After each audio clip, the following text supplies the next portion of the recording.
fillon asfaltimi I rrugës Mohoc, e cila është e gjatë 1400 metra dhe me gjerësi rreth 5 metra.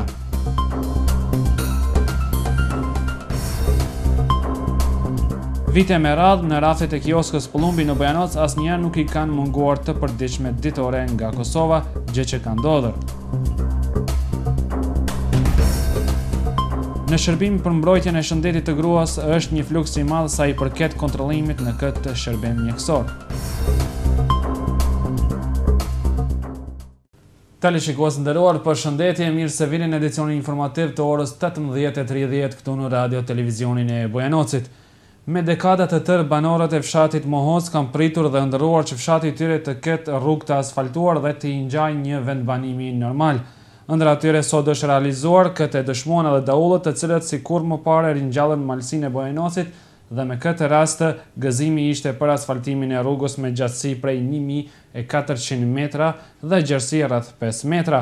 Kryetari I komunës së Bojanocit Nagip Arifi së bashku me banorët e fshatit Mohoc në mënyrë solemne bën prerjen e shiritit.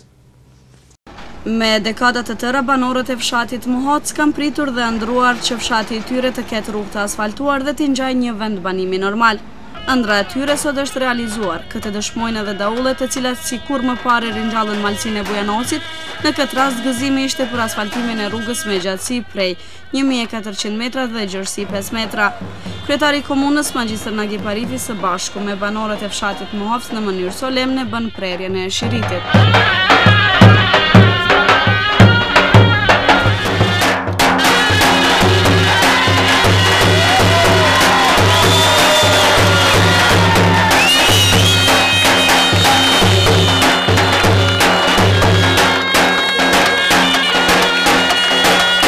Pas asfaltimit të rrugës, gëzimi I tyre u dyfishua me rregullimin e fushës së sportit në shkollën fillore Migjeni. Unë e vlerësoj personalisht shumë mirë, një punë shumë e mirë, një punë të cilën ja kemi implementuar qytetarëve të fshatit Mohoc. Ne sot bënëm promovimin e rrugës prej një gjatësie prej 1470 metra. Vlera e këtij projektit është 15.300 milionar. Dhe sot me njëherë kemi vazhduar edhe të bëjmë asfaltimin e fushës sportive për nxënësit e shkollës fillore Migjeni këtu në Mohoc. Vlera e këtij projekti është 3.200.000, e cila financohet nga buxheti I komunës. Me një fjalë, sot investohen në fshatin Mohoc 185.000 euro. Dhe unë shpresoj se deri në fund të vitit do të asfaltohet edhe rruga e cila lidh fshatin Mohoc me fshatin Bilinis dhe malësia Bojanocit po I përngjen qyteteve. Dhe shpresojmë se do të vazhdojmë edhe në drejtim të fshatit Zarbinës dhe fshatit Qarë, siç jeni të njoftuar, veç ka filluar punimet për asfaltimin e rrugës nga fshati Tornos në drejtim të Breznicës. Më herët ne kemi dëgjuar se pas këtyre investimeve që janë bërë mos ka edhe shumë plane tjera për kanalizimin, këto do të realizohen shumë shpejt. Po ju jeni të njoftuar se ne kemi bërë projekt dokumentacionin për usjasin e fshatit Mohoc. Shpresoj se në vitin e ardhshëm do të realizohet ky projekt. Të gjithë punët të cilat do t'i bëjmë në bashkëpunim me qytetarët e fshatit Mohoc. Nuk do të ndalemi vetëm në këtë projekt. Do të punojmë që qytetarët nga malësia Bojanocit, pikërisht nga Mohoci, po dhe fshatet tjera, mos mendojnë të largohen nga këto, sepse është vendi I tyre dhe duhet të jenë sa më afër qendrës së Bojanocit. Si shpeshit në pikërisht gjendemi në fushën e sportit, pra në bordet e shkollës në Mohoc. Kjo punë ka qenë kontraktuar qish nga nëntori I vitit kaluar, nga ndërmarrja deri kom, po fatkeqësisht vetëm se sa I ka sjellë të lashe aktiviteti I tij, ka qenë një pamje kaotike këtu, por me veprimet dhe dëshirën nga dishmërinë e ekzekutorit të punëve të rrugës në përfshatin Mohoc, ekzekutorit Sabo Belqa, ja arritëm edhe këtij qëllimi që ka shiktimin e paralel këtyre punëve të asfaltojmë edhe këtë fushë të sportit dhe dal nga dal të finalizojmë të gjitha punët rreth elementeve gjëqësisë infrastrukturës për cilësitë të kësaj shkolle. Ditë më parë kur ishim në Mohoc, ju thatë se nuk janë vetëm këto punë që do të bëjnë, dhe thatë se ka dhe punë tjera në Mohoc, cilat janë ato? Po, normalisht se këtu ka edhe punë tjera, para se gjithash, do më thonë, janë sjellësi prioriteti Mohocase, po normal edhe infrastruktura tjera që na kanë ngel ende pa i kryer, po në anën tjetër edhe mirëmbajtjen e kësaj pune që kemi investuar. Pas Mohocit ka plan ndonjë fshat tjetër që është lënë anash që filloj me investime në infrastrukturë? Po normalisht kemi obligim moral, kemi marrë edhe ndaj fshatit fqinj këtu, fshatit Belinic, të cilët e ka ruajtur identitetin me kumgullsi, gjenden mbi 20 shtëpi të banuara, edhe atyre është veç në fazën e prokurimit, fazën e tenderimit asfaltimi i rrugës 1230 metra, Mohovc fshati Belinic. Do të falenderoj kryetarin e komunës Bujanovcit, zotin Arifi, që posa mori pushtetin me njëherë projektin e parë që ja realizoi është pikërisht vazhdimi, asfaltimi i rrugës nëpër fshatin Mohovc, që ka një gjatësi prej 1400 metra, po ashtu në vazhdimin e këtyre punimeve, po ashtu vazhdoi edhe projektin tjetër në asfaltimin e terrenit sportiv. Ne falenderojmë po ashtu edhe drejtorin e direksionit zotrin Agimalit dhe gjithë ata të cilët kryesin e punëve, gjithë ata të cilën morën pjesë në realizimin e këtij projekti. Po për ne qytetarët e fshatit Mohovc është një ditë e rëndësishme, është një ditë feste, një ditë shumë e gëzueshme nga shumë arsye. Mirë, po arsyeja kryesore është sepse ky është një projekt i cili ja kthen vetbesimin qytetarëve të fshatit Mohovc, por jo vetëm se qytetarët e fshatit Mohovc, por edhe tërë martësinë e Bujanovcit. Edhe atë nga shumë arsye.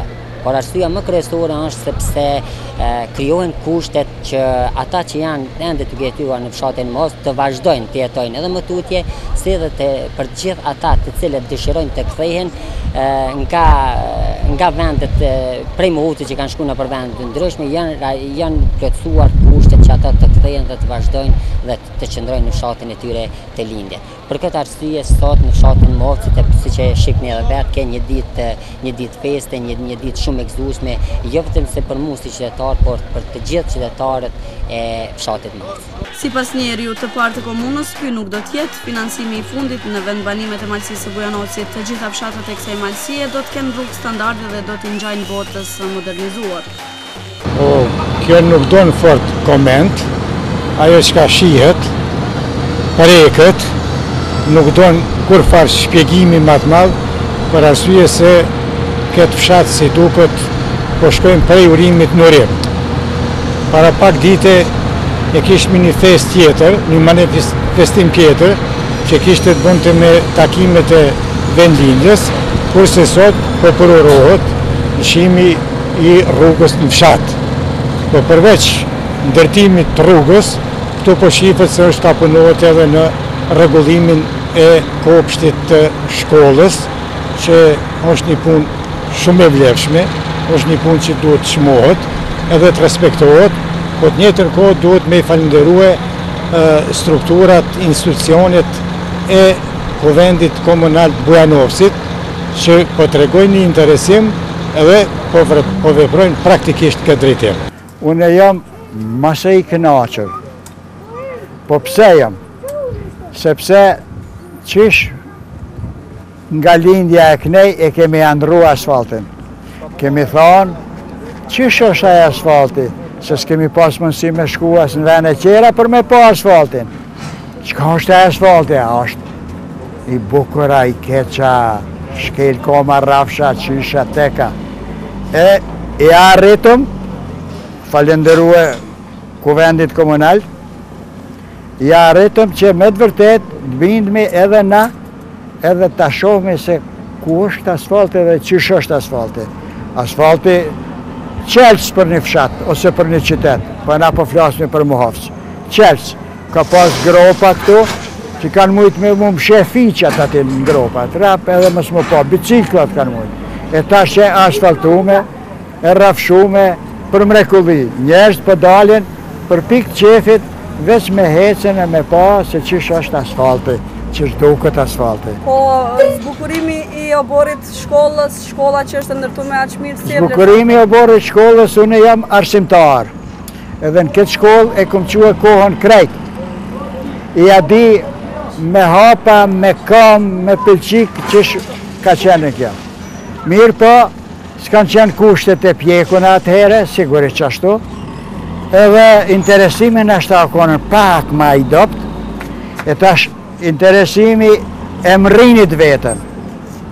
Kushtet u poqën, asfalti dul në bërë shkollës. Edhe në zonësit po knaqen të e këshirë, po thënë, kur jenë dita shkollës, që me arë krejt në zonë shkollë, edhe me valzue, me bo fiskultura, ti mu knaq në bërë. Për populatën, mujtë të thëmë kështu, kjo ka ndikue shumë, sepse atën pa që shkue personalisht njerëzit, pasuria ju ka ngellë në vend. Spaku, kur gjo mos mu qilpi pasunis me marën, e shofin ku ka lind baba, ku ka lind nona, dalin edhe me siguri kanë me dalin. Mos mu qilë për jetë me jetu e ka, dalin vikend. Linja tona janë shumë të lartat, pa përshkrushme. Këto vetëm se duhet që falenderohemi mas pari kryetarit komunës, zotit Nagi Parifi, drejtorin e drejtoratit rrugëve, edhe aktivistët tjerë se veç se që 20 vite, do të 40 vite ne kemi prit për këtë rrugë. Mirë po, pushtetit e mbahershme, për shkak keq përdorimive, po punëve tyne, ato i din, na kanë lënë pa rrugë, ndërsa për burrin e shkollës ai përket, kjo është një arritur shumë e madhe, se fëmijët do të kenë shumë më mirë, më lehtë, edhe kuptohet se çdo gjë që punohet në fshat janë mirë se ardhuna dhe rregullimi i infrastrukturës ndihmon edhe kthimin e zhvendosurve, por edhe për këta që janë vendas këto, do të thotë është shumë më mirë. Më herët ndoshta dhe kushtet kanë bërë, jo rruga, jo kjo e kanë bërë që të zhvendoset.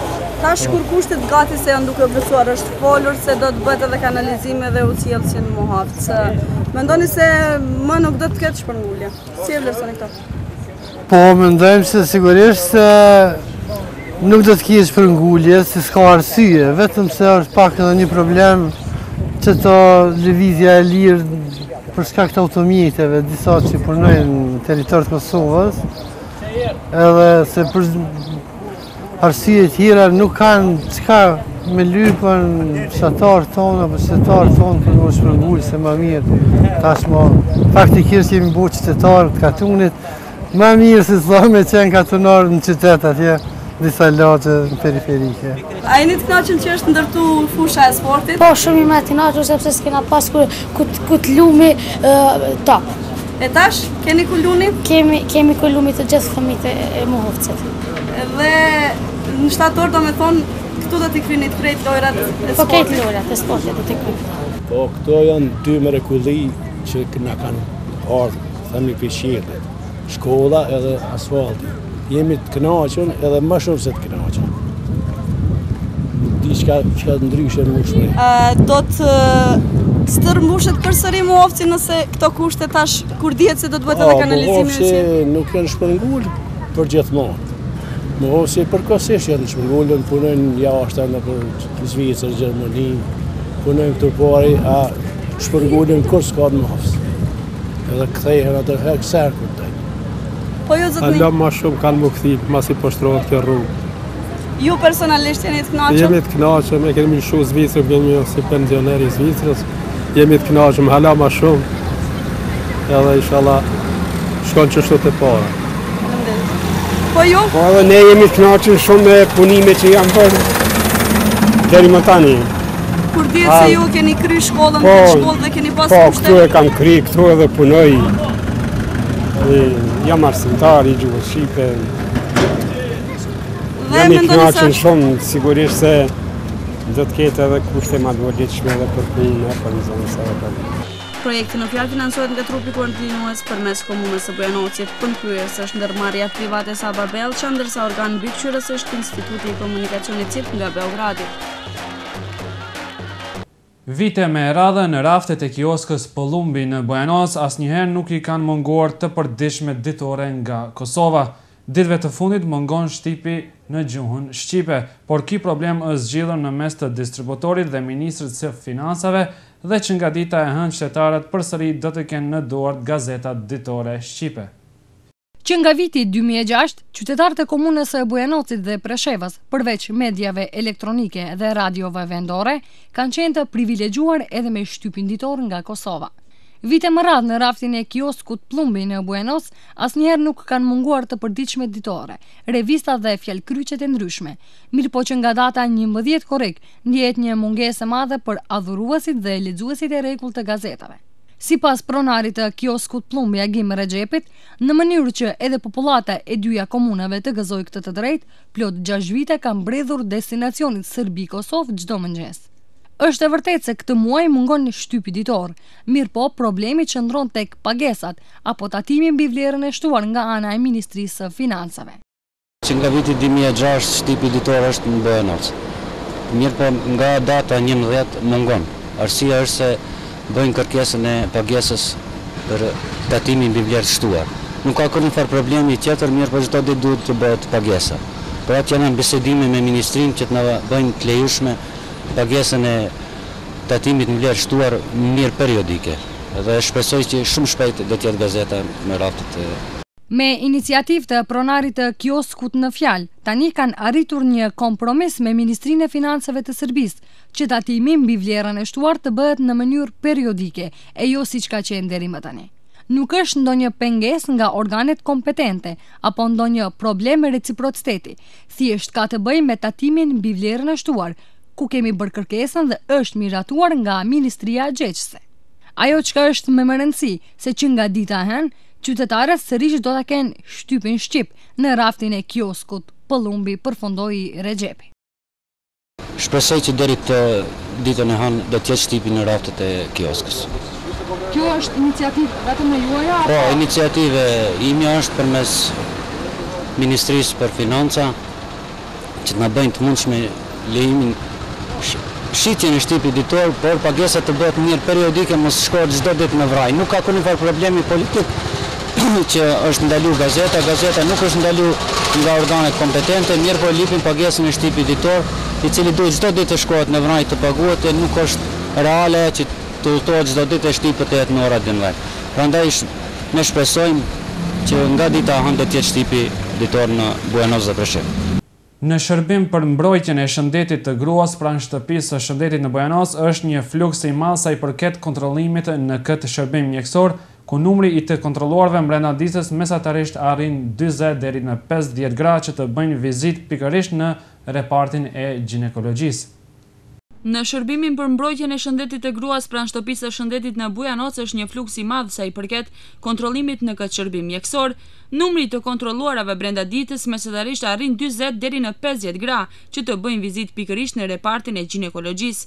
Reparti i ginekologjisë punon në 2 ndrime, ndërsa sa i përket shërbimeve që mundson ky shërbim mjekësor për mbrojtjen e shëndetit të gruas, Menderez Aliu, ginekolog pranë këtij reparti në shtëpinë e shëndetit në Bujanoc u shpreh.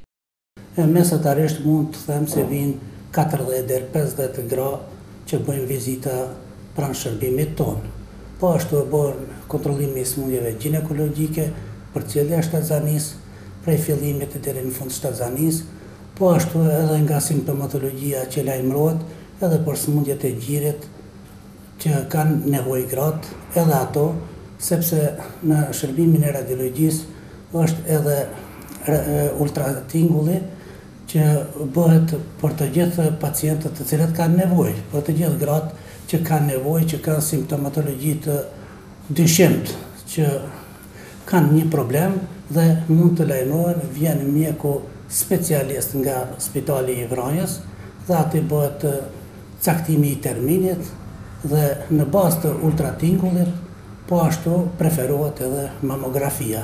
Ne mund të themi se çdo grua prej moshës 50 vjeçare është metoda e screeningut. Screeningu paraqet një kontroll rutinore ku gruaja edhe pse nuk është e smut duhet ta bëjë atë kontroll, domethënë vizitën në mamografi. Bëhet një herë në çdo 2 vite. Po. Për të se ndryshimet për moshat e reja nëse e lip nevoja, se do të thotë prej moshës 40 vjeçare mamografi nuk bëhet, por bëhet ultrasonografia ose ultratingulli. Fluksi i pacientëve mund të them dashur është pak më i madh, për shkak mërgjimtarët vinë në pushim, por kanceri i gjirit nuk është smundje sezonale, nuk zgjedh ajo moshë gjini, do të thotë një numër më të madh lajmërohet te gratë, po ka raste edhe te meshkujt që lajmërohet, që janë raste shumë të rralla, por edhe aty lajmërohet. Mund të themi, por tash është numri pak më i madh i pacientëve dhe pacientët që janë në mërgjem i pyesmi për kontrollat sistematike, ato vazhdimisht i bojnë kontrollat, edhe të me thonë prevenca është më e mirë, të me thonë të prevenohet se sa të mjekohet. Është një këshill për të gjithë pacientët, se para se të lajmërohet sëmundja, që përmenda screeningu, se pas kancerit qafës mitrës, pason kanceri i gjirit. Do të thotë që çdo e 10 grua në botë është e smur nga kanceri i gjirit. Do të thotë është një rrezik i madh, edhe do të thotë që smundja nëse progredon në fazën e saj, atëherë mund të pasojë edhe vdekja. Por nëse smundja zbulohet në fazën fillestare, mjekimi është 99% i sigurt. Në fund, Aliu apelon të gjitha gratë që të jenë më të kujdesshme për shëndetin e tyre, që të vizitojnë këtë shërbim që ofron shtëpia e shëndetit, me atë sa kemi mundësinë do ju ndalim në ndihmë që sa më shpejt të zbulohet rasti ndonjë sëmundje që pacienti të ketë më të lehtë shërimin. Vera kulturore është manifestim tradicional tashmë në komunën e Bujanocit, e cila organizohet çdo vit në qytetin tonë. Si zakonisht, festivali Vera Kulturore 2012 kishte filluar që nga 5 korriku, ku ishin organizuar aktivitetet të ndryshme, të cilët u përformuan në sheshin e qytetit.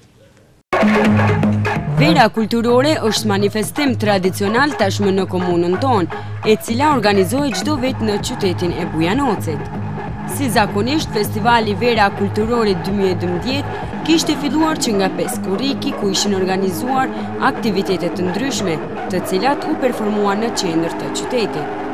Manifestimi në fjalë këtë vit ishte organizuar për të 19 herë me radhë, ku u zhvilluan programe kulturore artistike me këngë dhe valle në të 3 gjuhët, serbe, shqipe dhe rome, i përcjellur nga qytetarë të shumt. Të pranishëm për këtë festival ishin fëmijët e entit parashkollor Gëzimin, të cilët e bën edhe hapjen e këtij festivali, ku para publikut prezantuan këngë dhe valle të ndryshme që i përkisnin moshës së tyre. Në kuadër të Verës Kulturore 2012 të pranishëm kanë qenë edhe shoqëri të ndryshme nga disa vende të Ballkanit, si Shoqëria Kulturore Artistike Zëri i Lugines, Shoqëria Kulturore Artistike Jehona, Shoqëria Kulturore Artistike Vrello, Shoqëria Kulturore Artistike Kollo nga Bujanoci dhe Shoqëria Kulturore Artistike Rome Zulfiqar Bajramović, të cilit performuan këngë dhe valle të ndryshme. Mbrëm morën fund netët argëtuesi në sheshën e qytetit, pasi që mbrëm edhe solemnisht, ashtu edhe siç kishte filluar, mbrëm ishte bërë edhe përmbyllja e festivalit tradicional. Afërsisht një muaj, çdo natë ishte ndryshe nga tjetra, pasi që në skenë me performancat e tyre protagonistët e festivalit argëtonin qytetarët. Si mysafir special në mbrëmjen finale, i ftuar ishte këngëtari Fitim Amidi nga fshati Tërnoci, i cili jeton në Zvicër, ku performoi disa këngë të tija, dhe Veton Regjepi, i njohur si DJ Protoni nga Bujanoci. A pritni që do të ketë rini më së shumti pranë në qendër të qytetit tonë para shtëpisë së kulturës, pasi që dim se rinia shumica e preferojnë pra DJ-n? Po, ashtu është edhe shumica dhe janë ka dalë në qendër, sidomos. Trit ma shumë po shoh. A janë të informuar se sonte do të bëni muzikë? Se dim, më duket se prej mediave, prej radio televizionit Bujanos, po. Janë të. Sa i përket posterave diçka ma shumë jo, ma shekum pa edhe vetë. A keni performu pra gjatë festivalit pra Vera Kulturore dhe viteve të kaluara? Po, vitën e kaluar, po. Mvaret edhe prej komunës, apo? Po, kjo mvaret prej komunës, normal, ajo organizon këto. Pritni edhe viteve të tjera që komuna pra t'ju përkrahë edhe më tepër? Mendoj që po, sa mvaret çfarë plane ka komuna. Ju çfarë plane keni për të ardhur si DJ? Vesh te para me ecë. Ju urojmë shumë suksese. Fitim Amidi apo jemi një serepes Playg. Nga? Vi nga grupi OTR. Sonde në bazë të Verës Kulturore 2012 me DJ Protoni do të performoni edhe këngë tuaja. E keni një gjuhë shqipe? Po, të gjitha këngët janë në gjuhën shqipe, vetëm një është në gjuhën shqipe dhe gjermane. A do ta performoni këngë në gjuhën shqipe sonte apo? Po. A keni marrë pjesë, domethënë viteve të kaluara në qendër të Bujanocit apo vetëm Bujanovci është hera parë, sa I përket ketë në luginën e Preshevës është hera parë, në Gjermani, Zvicër, kom pas koncerte, po hera parë është këto. A je privilegjuar pra që do të këndoni sonte për rinin tonë këtu në Bujanovc? Jom shumë jom të ndi vetën shumë të me të cënuar, se është e hera parë që 4 vite si më konë në këto dhe pres që ka më konë të shka shumë ekstra. Edhe ne shpresojmë se do t'ju përkrojnë rinia ju këtu në Bujanovc. Faleminderit. A do të pritni se do të merrni pjesë prapë nga viteve të tjera? Besoj se po, po në herën tjetër me gjithë grupin OTR dhe Double G Army. Ata ishin të knaqur që ishin të ftuar dhe që ishin përkrahur nga komuna jon. Ata ishin të mirëpritur nga të rinjtë të cilat me kënaqësi e përcollën këtë koncert final. Vera Kulturore 2012 ishte financuar nga buxheti komunal I Bujanovcit në organizimin e Shtëpisë së Kulturës. Deri atëherë kur vlerësohet se popullsia jonë është e aftë për punë pas moshës së 65 vjeçare, do të vijë në shprehje edhe propozimi. Deputeti I PUPS-s në Parlamentin e Serbisë, Momo Solaković, deklaroi se pensionet do të vazhdojnë të paguhen rregullisht dhe se ajo që u ra dakord me nënshkrimin e marrëveshjes së koalicionit duhet të ndiqet pavarësisht presioneve të jashtme. Kjo kryesisht do të thotë rregullësia e pagesave të pensioneve, që do të pasojnë siç e kërkon ligji, rritja e pagave të sektorit publik. Sistemi pensional ka pësuar tashmë reforma të mëdha në shumë sektor, kështu që ne presim të ndodhë reforma ekonomike, tha Solaković. Solaković tha se edhe pse ka presione nga FMN-ja që mosha e daljes në pension të rritet nga 65 vjetë në 67, tani çdo gjë mbetet e njëjtë. Vetëm kur do të vlerësohet se popullsia jonë është e aftë për punë pas moshës 65 vjeçare, do të vijë në konsiderim edhe propozimi, shpjegoi ai, duke shtuar se sistemi shëndetësor pensional duhet të ruhet. Në vjeshtën e këtij viti pritet që të fillojnë bisedimet mes përfaqësuesve të lartë të Serbisë dhe Kosovës. Kjo është edhe kërkesa nga Bashkimi Evropian që këto bisedime të fillojnë sa më parë. Sipas gazetës Blic, negociatat politike nënkuptojnë politikanët të nivelit më të lartë, e këta janë presidenti I Serbisë Tomislav Nikolić dhe kryeministri Ivica Dačić. Brukseli kërkon nga autoritetet e reja në Beograd që dialogu me Prishtinën të vazhdojë sa më parë, ndërkaq sipas paralajmërimeve së shpejti edhe Beogradi edhe autoritetet të Kosovës do të bëhen të ditura kërkesat e Bashkimit Evropian për dialogun politik, shkruan shtipi serb raporton Qiku. Mirëpo qeveria e Serbisë gjatë gushtit do të përcaktoj platforma për vazhdimin e bisedimeve, kurse takime konkrete në realicionin Beograd-Prishtinë nuk do të ketë sipas të gjitha gjasave para shtatorit. Me gjas, vendimet për Kosovën më nuk do të miratohen vetëm me një pjesë të pushtetit siç ka qenë deri më tash, por përgjegjësia do të ndahet midis përfaqësuesve të presidencës dhe qeverisë, shkruan gazeta Blic. Autoritetet e reja në Beograd kanë paralajmëruar se dialogu me Prishtinën do të ngrihet në një nivel më të lartë politik, e kjo praktikisht do të thotë dialog për zgjidhjen përfunimtare të statusit të Kosovës. Mirëpo paraprakisht duhet të mbillen pjesët serioze të negociatave teknike, si çështja e energjetikës, e cila prek në nivelin politik. Për pjesën teknike të dialogut për momentin jo zyrtarisht përmenden se do të jetë I ngarkuari Marko Đurić, këshilltari I presidentit të Serbisë. Negociatat politike nënkuptojnë aktorët në nivelit më të lartë, e këta janë presidenti I Serbisë Tomislav Nikolić dhe kryeministri Ivica Dačić.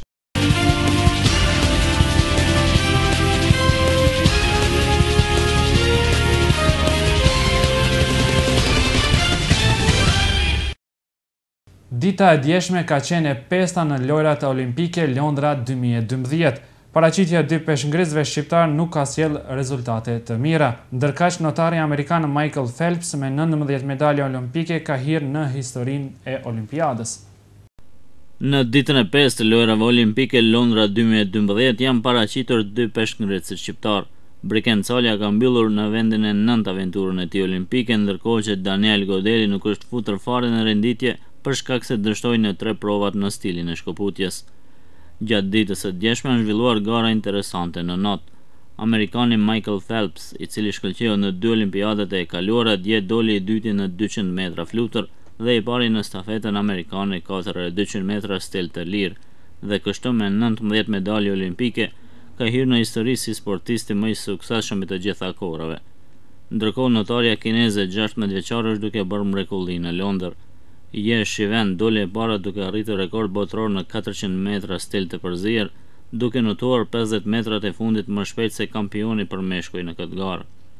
Për këtë arsye, një trajner amerikan e ka vënë në dyshim suksesin e kinezës, duke lidhur me përdorim të dopingut, por vetë Shiven ka thënë se kur nuk do të përdorja substanca të palejuara. Rezultatet e mia janë vetëm fryti një pune të palodhur dhe stërvitje veçanërisht intenzive. Skuadra kineze është tërësisht e pastërt, ka thënë ajo. Edhe pas ditës së 5, Kina prin në renditje me 23 medalje, sa kanë edhe Shtetet e Bashkuara të Amerikës. Franca është e treta me 11 medalje, ndërsa Japonia edhe pse ka 13 medalje renditet e 11-ta, sepse deri më tani ka vetëm një medalje ari, 4 të argjenta dhe 8 medalje bronzi.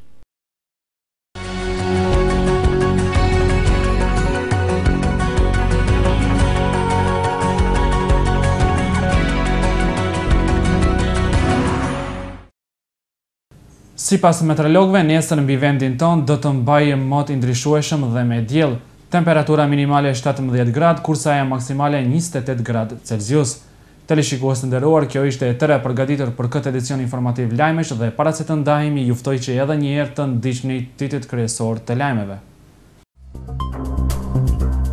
Fillon asfaltimi i rrugës Mohoc, e cila është e gjatë 1400 metra dhe me gjerësi rreth 5 metra.